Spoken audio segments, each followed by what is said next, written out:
Hello प्यारे मित्रों, आपका स्वागत है आपके YouTube चैनल मैथ मैजिक सुशील सर में।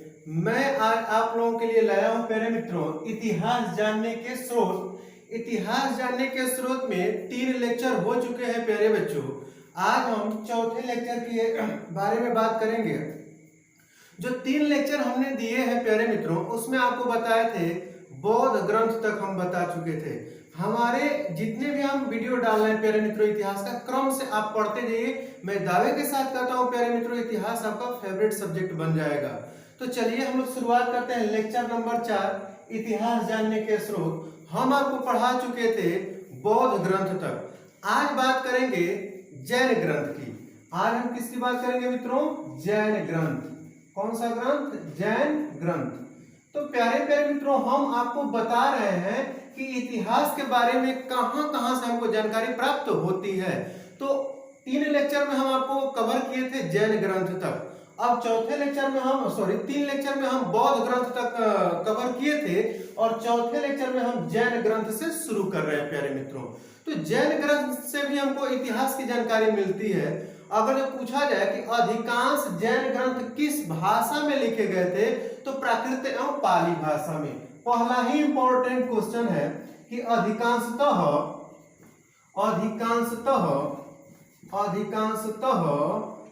जैन ग्रंथ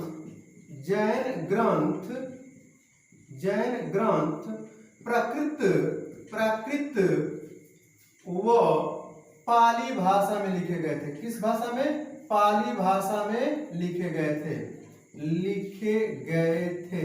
ये क्वेश्चन पूछा गया एग्जाम में कि अधिकांशतः जैन ग्रंथ किस भाषा में लिखे गए थे। तो आप ध्यान रखिएगा प्राकृत एवं पाली भाषा में लिखे गए थे। इस चीज को याद रखिएगा। और सबसे इंपॉर्टेंट क्वेश्चन यहां से बनता है कि जैन साहित्य को किस नाम से जाना जाता है। तो जैन साहित्य को प्यारे प्यारे मित्रों, आप लोग नोट्स भी बनाते चलिएगा साथ में। जैन साहित्य को आगम कहा जाता है। जैन साहित्य को किस नाम से जाना जाता है? आगम। ये तो बहुत ही लाजवाब क्वेश्चन है। टीजीटी में एक क्वेश्चन पूछा गया था कि जैन साहित्य को किस नाम से जाना जाता है। तो आगम कहा जाता है। किसको? जैन साहित्य को। तो याद रखिएगा इस चीज को, आप अपने नोट्स में नोट कर लीजिए बच्चे। इसके बाद आपसे क्वेश्चन पूछा जाता है कि प्रारंभिक जैन धर्म यानी कि महावीर स्वामी के प्रारंभिक इतिहास का पता कहां से चलता है। तो भद्रबाहु के कल्पसूत्र से। तो आप ध्यान रखिएगा बच्चे कि भद्रबाहु की रचना कल्पसूत्र थी। कौन सी? कल्पसूत्र। ये तो बहुत लाजवाब क्वेश्चन हो गया कि कल्पसूत्र किसकी रचना है। तो भद्रबाहु की है। तो भद्रबाहु की रचना कल्पसूत्र से जैन धर्म का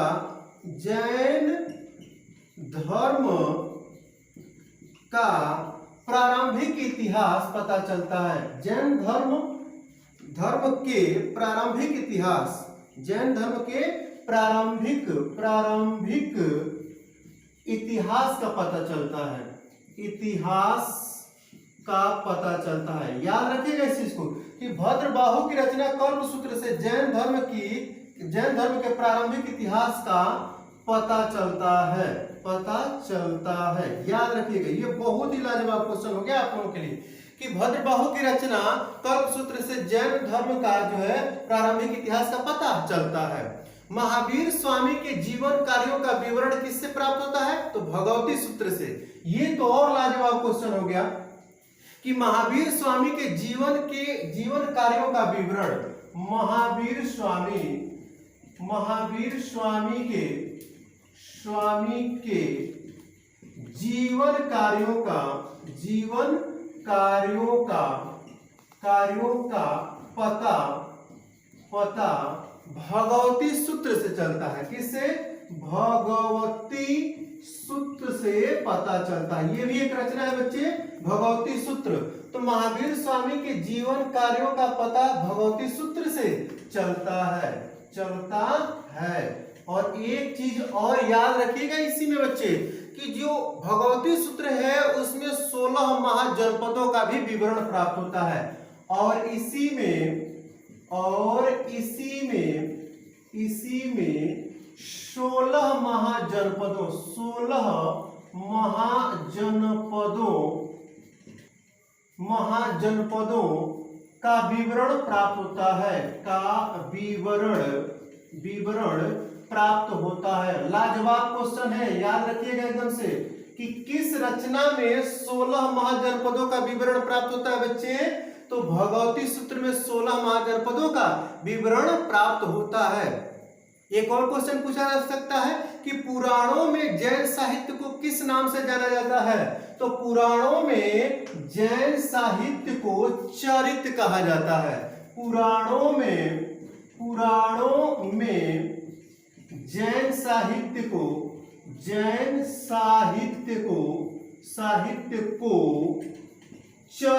के नाम चरित कहा गया है। साहित्य को चरित कहा गया है, चरित कहा गया है।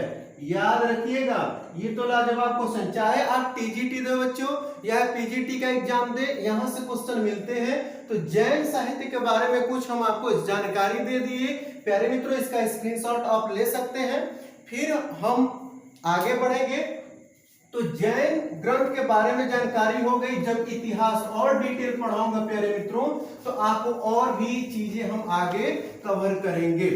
तो फिर आगे बढ़ते हैं। इसके बाद इतिहास की जानकारी और कहां से मिलती है। तो लौकिक ग्रंथों से मिलती है। किससे मिलती है बच्चे, लौकिक ग्रंथों से। तो अब हम लोग बताएंगे लौकिक ग्रंथ जो होते हैं ना बच्चे, वहां से, या लौकिक साहित्य, यहां पर साहित्य ही लिखना उचित होगा बच्चे। लौकिक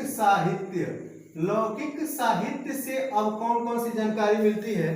तो लौकिक साहित्य जिन साहित्यों में विभिन्न ऐतिहासिक तथा अर्ध ऐतिहासिक ग्रंथों का अध्ययन होता है उसे लौकिक ग्रंथ कहते हैं या लौकिक साहित्य कहते हैं बच्चे। और लौकिक साहित्य में पहला पॉइंट हम ले लेंगे अर्थशास्त्र। क्या ले लेंगे बच्चे, अर्थशास्त्र। नाम सुने होंगे बच्चे इसका आप लोग, अर्थशास्त्र का। यहां से एग्जाम में क्वेश्चन जरूर पूछे जाते हैं। और अर्थशास्त्र की रचना, इसकी रचना कौन किया था बच्चे। अर्थशास्त्र किसकी रचना है। तो आप लोग को मालूम है कि अर्थशास्त्र चाणक्य की रचना है। अर्थशास्त्र किसकी रचना है। तो चाणक्य की रचना है अर्थशास्त्र की। इसकी रचना या यहाँ पर डायरेक्ट लिखते हैं रचनाकार कौन थे। तो चाणक्य या इन्हीं को विष्णुगुप्त कहते हैं। विष्णुगुप्त, इनको क्या कहते हैं, विष्णुगुप्त के भी नाम से जानते हैं बच्चे। और इन्हीं को आप लोग एक और नाम से जानते होंगे, कौटिल्य। इन्हीं को एक और नाम से आप लोग जानते होंगे, कौटिल्य। तो याद रखिएगा, रचनाकार कौन थे, चाणक्य। उन्हीं को विष्णुगुप्त या कौटिल्य के नाम से भी हम लोग क्या करते हैं बच्चे, जानते हैं। और यह जो चाणक्य थे ना बच्चे, यह चंद्रगुप्त मौर्य के क्या थे, चंद्रगुप्त मौर्य के प्रधानमंत्री थे। यह चाणक्य जो थे चंद्रगुप्त मौर्य के प्रधानमंत्री थे। ये याद रखिएगा, ये बहुत ही लाजवाब क्वेश्चन है। चंद्रगुप्त मौर्य के प्रधानमंत्री कौन थे। तो चाणक्य या विष्णुगुप्त या कौटिल्य, और इन्होंने ही अर्थशास्त्र की रचना की थी। एक और क्वेश्चन एग्जाम में पूछा जाएगा कि भारत के प्रथम राजनैतिक ग्रंथ किसे माना जाता है। तो यहां पर लिख लीजिए, यह भारत की प्रथम राजनैतिक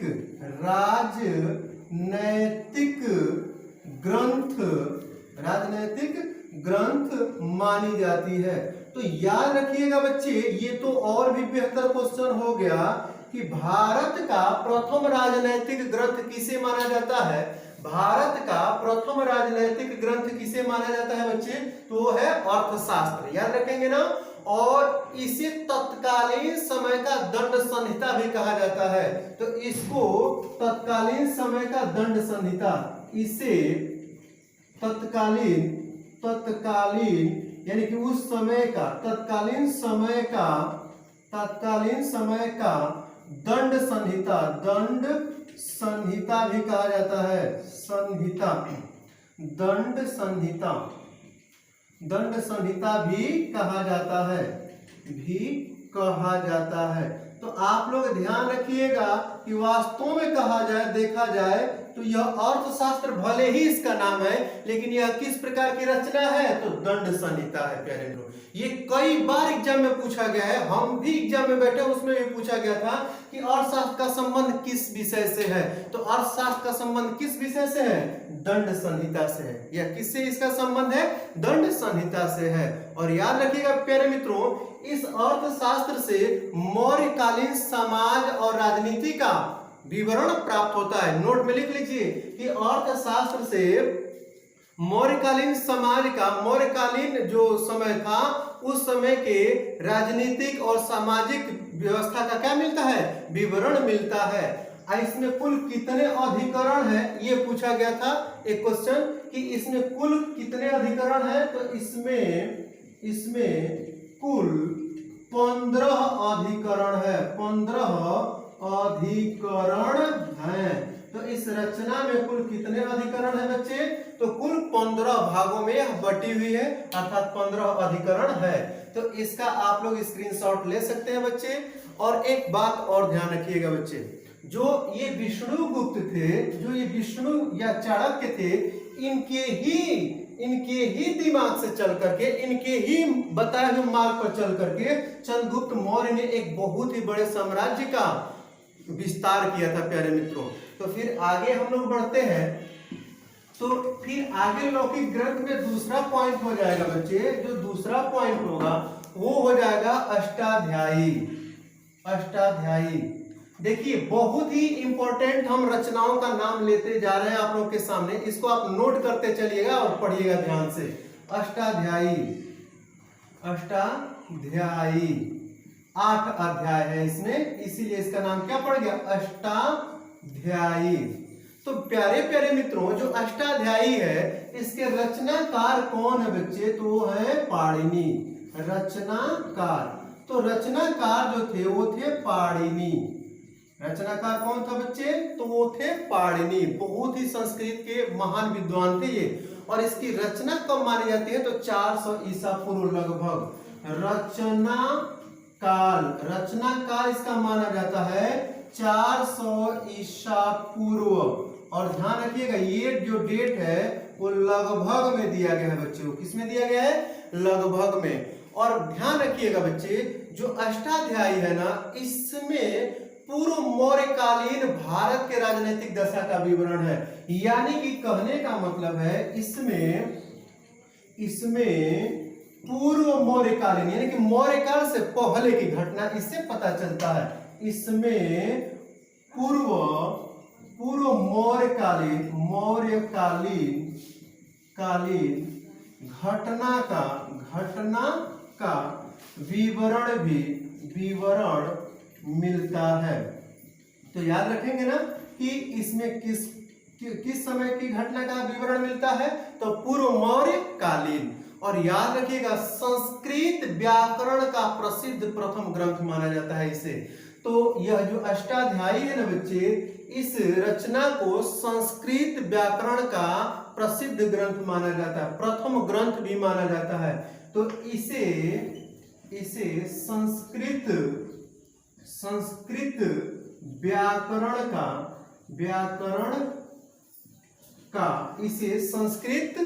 व्याकरण का प्रथम ग्रंथ माना जाता है। प्रथम ग्रंथ माना जाता है, याद रखिएगा। तो संस्कृत व्याकरण का प्रथम ग्रंथ किसे माना जाता है? तो अष्टाध्यायी को माना जाता है। और एक बात और ध्यान रखिएगा, यह संस्कृत साहित्य में प्रथम बार प्रयास किया गया था कि कुछ इतिहास को क्रम से लिखा जाए। कुछ इतिहास को लिखे जाने का जो है बच्चे पहली बार प्रयास किया गया था कि इसको इतिहास को क्रमबद्ध क्या किया जाए, लिखा जाए। तो प्यारे प्यारे मित्रों, फिर अगले पॉइंट पे चलेंगे। जो तीसरा पॉइंट होगा, ध्यान रखते चलिएगा, जो भी महत्वपूर्ण क्वेश्चन है एग्जाम में जहां से क्वेश्चन आते हैं उसी के बारे में हम लोग बात कर रहे हैं। तीसरा है वार्तिक। तीसरा हम ले लेते हैं बच्चे कौन सा, वार्तिक। ये भी एक रचना है जिसके रचनाकार प्यारे मित्रों कात्यायन जी हैं। तो इसके रचनाकार कौन से हैं, रचनाकार कौन थे, तो रचनाकार थे कात्यायन। मित्रों आप देख रहे हैं कि वार्तिक यानी कि वार्तिक का रचना, कहीं कहीं वार्तिक या वार्तिका लिखता है बच्चे, ठीक है। तो इसके रचनाकार कौन थे, कात्यायन थे। और प्यारे मित्रों एक चीज याद रखना, जो ये वार्तिक है इसकी रचना या कात्यायन का समय जो माना जाता है, कात्यायन जी का समय, कात्यायन का समय काल लगभग में माना जाता है बच्चे, ये पूरा क्लियर नहीं है लेकिन लगभग में माना जाता है क्या, 300 ईसा पूर्व। कितना, 300 ईसा पूर्व माना जाता है। समझिएगा इस चीज को, ठीक है। और एक और बात प्यारे मित्रों, जो वार्तिक ग्रंथ है ना, जो वार्तिक ग्रंथ है, इससे मौर्यकालीन भारत की राजनीतिक दशा का विवरण मिलता है। इस रचना से मौर्यकालीन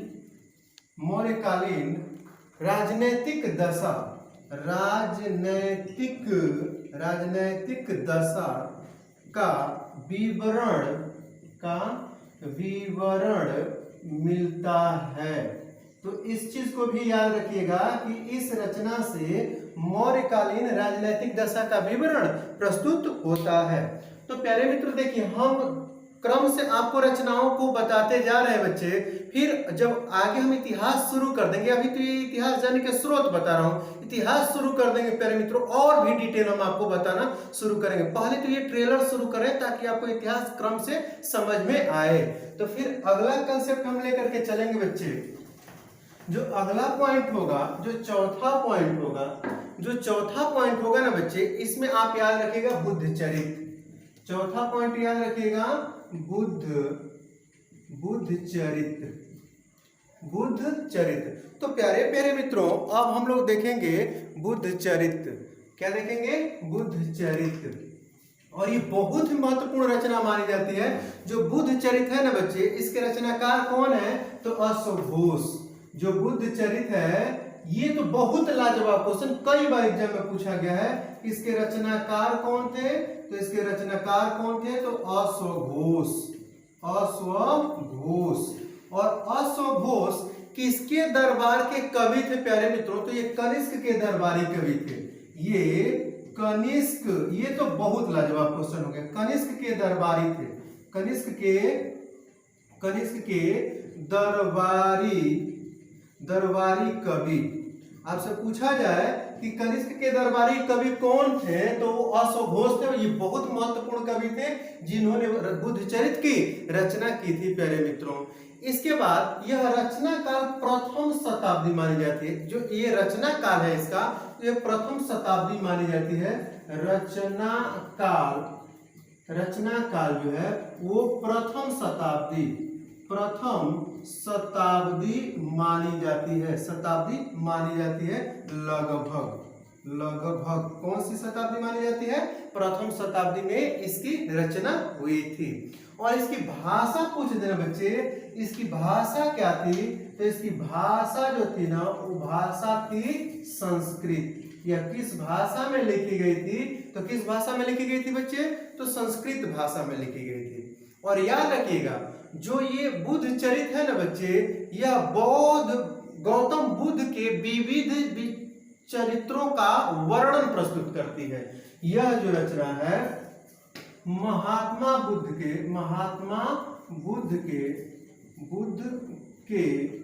विभिन्न चरित्रों का वर्णन प्रस्तुत करती है। यह जो रचना है ना बच्चे, यह संबंधित है किससे? तो महात्मा बुद्ध जी से संबंधित है। तो फिर आगे बढ़ते हैं प्यारे मित्रों, बुद्ध चरित्र हो गया। इसके बाद पांचवा कंसेप्ट जो होगा बच्चे, जो पांचवा कंसेप्ट होगा उसके बारे में हम लोग बात करेंगे। उम्मीद है आप चीजों को बहुत आराम से सीख रहे होंगे। पांचवा कंसेप्ट है मुद्रा राक्षस।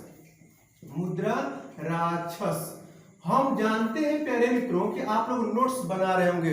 नोट्स बनाएंगे तभी पढ़ने में मजा आएगा प्यारे मित्रों।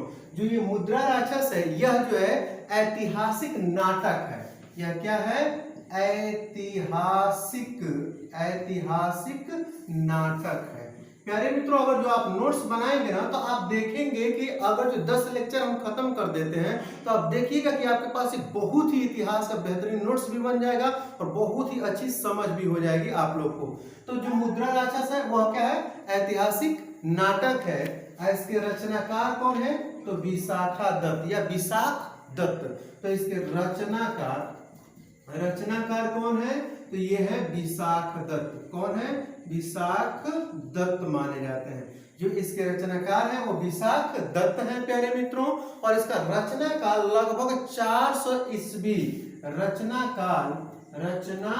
काल जो है प्यारे बच्चों, यह है 400 ईस्वी लगभग में इसका रचना काल माना जाता है बच्चों। कब माना जाता है? तो 400 ईस्वी माना जाता है। और याद रखिएगा बच्चे कि इस नाटक में नंद राजाओं के बारे में पता चलता है। इस नाटक से नंद राजाओं जिनके बारे में हम इतिहास पढ़ाएंगे डिटेल तरीके से प्यारे बच्चों। नंद राजाओं के बारे में पता चलता है। तो याद रखिएगा बच्चे, ये है आपका मुद्रा राक्षस। फिर प्यारे मित्रों आगे बढ़ेंगे हम लोग। जो छठा कंसेप्ट होगा बच्चे, जो छठा कंसेप्ट होगा उसके बारे में देखते हैं। तो छठा कंसेप्ट हो जाएगा मृच्छकटिकम। प्यारे मित्रों जो छठा कंसेप्ट होगा वो मृच्छकटिकम। याद रखिएगा मृच्छकटिकम जो है ना बच्चे, इसका शाब्दिक अर्थ होता है मिट्टी के खिलौने। मिट्टी के खिलौने या मिट्टी का खिलौना। याद रखिएगा जो मृच्छकटिकम है ना बच्चे, इसका अर्थ होता है मिट्टी का खिलौना। और इसकी रचना कौन किए थे? तो शूद्रक। रचनाकार कौन थे? रचनाकार जो मृच्छकटिकम के रचनाकार थे बच्चे, वो थे शूद्रक। उनका क्या नाम था? शूद्रक। ये कई बार एग्जाम में क्वेश्चन पूछा गया है कि मृच्छकटिकम किसकी रचना है, मृच्छकटिकम की रचना किसने किया था? तो किसने किया था? शूद्रक ने। और इस रचना से, ये रचना किससे संबंधित है? तो गुप्तकालीन भारत का विवरण। इसमें गुप्तकालीन भारत का विवरण। इसमें गुप्तकालीन भारत का विवरण लिखित है। तो याद रखिएगा, तो इसमें गुप्तकालीन भारत का विवरण लिखित है बच्चे। फिर आगे बढ़ेंगे हम लोग बच्चे। तो जो अगला होगा कंसेप्ट वो होगा सातवां कंसेप्ट। और जो ये सातवां कंसेप्ट होगा ना बच्चे, ये तो बहुत ही महत्वपूर्ण होने वाला है। जो सातवां कंसेप्ट होगा, सातवें कंसेप्ट में हम लोग याद रखेंगे रत्नावली, प्रियदर्शिका और नागानंद। रत्नावली, प्रियदर्शिका और नागानंद। ये तीनों रचनाएं हैं बच्चे। जो सातवां कंसेप्ट आप देख रहे हो उसमें रत्नावली, प्रियदर्शिका और नागानंद। और ये तीनों रचनाएं हर्षवर्धन जी की हैं। यह तीनों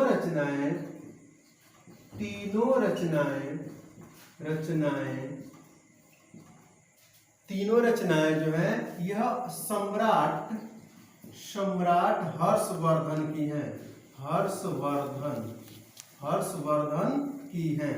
तो याद रखिएगा कि इन तीनों रचनाओं की रचना किसने किया था?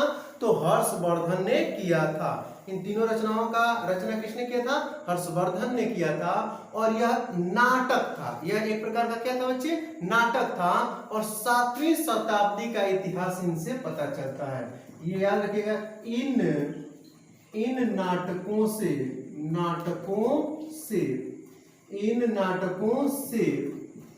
7वीं शताब्दी के भारत का इतिहास इन नाटकों से 7वीं शताब्दी के भारत के इतिहास के बारे में पता चलता है। तो ये हुआ लाजवाब क्वेश्चन कि जो ये रत्नावली प्रियदर्शिका और नागानंद रचनाएं हैं प्यारे मित्रों, ये किसकी रचना है? हर्षवर्धन की। और 7वीं शताब्दी में जो भारत का इतिहास है इन रचनाओं से पता चलता है। इसके बाद जो होगा प्यारे बच्चों, जो 8वां कंसेप्ट होगा वो होगा हर्षचरित्र। जो अगला कंसेप्ट होगा 8वां वो होगा हर्षचरित्र। कौन होगा बच्चे? तो 8वां जो कंसेप्ट होगा वो हर्षचरित्र। कौन होगा? हर्षचरित्र। तो प्यारे प्यारे मित्रों, जो ये हर्षचरित्र था यह बाणभट्ट ने लिखा था। किसने लिखा था? बाणभट्ट ने यह रचना किया था। हर्षवर्धन के दरबारी कवि थे, रचनाकार कौन थे बच्चे? तो बाणभट्ट। और जो ये बाणभट्ट थे ना मित्रों, ये कौन थे?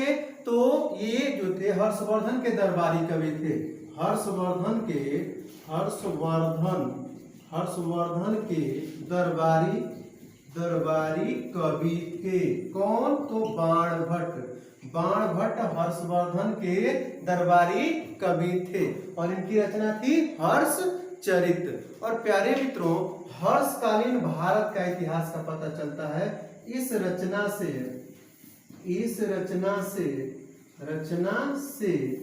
हर्षकालीन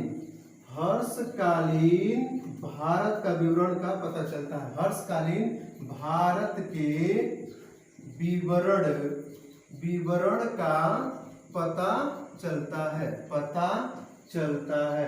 आपसे ये भी क्वेश्चन पूछा जा सकता है कि हर्षचरित्र जो रचना है जिसको बाणभट्ट ने लिखा था वह किसके चरित्र पर टीका करता है, किसके चरित्र के बारे में पता करती है या किसके समय के बारे में पूरा विवरण प्रस्तुत करता है? तो वह कौन? हर्षवर्धन के काव्य का। ठीक है प्यारे मित्रों, इसके बाद आगे बढ़ेंगे हम लोग तो विक्रमांक देव चरित्र। तो इसको याद रखिएगा प्यारे मित्रों, विक्रमांक देव चरित्र। एक और चीज हम यहाँ पे बता देते हैं, जो बाणभट्ट है ना, जैसे एक हम ट्रिक लिखते हैं, हर्ष कादम्ब बाण लड़े उमाम पर भवभूति चढ़े। एक ट्रिक हमने लिख दिया आप लोगों के लिए कि हर्ष कादम्ब बाण लड़े उमाम पर भवभूति चढ़े। एक ही लाइन याद कर लेंगे ना तो यहां से क्या पता चल जाएगा? हर्ष कादम्ब बाण लड़े, तो इसमें लड़े का कोई मतलब नहीं है। उमाम पर भवभूति चढ़े। अब यहां से देख लीजिए, ये ट्रिक हमने लिख करके कुछ कट भी कर दिया इसमें। तो देखिए, हर्ष का मतलब हुआ हर्षचरित्र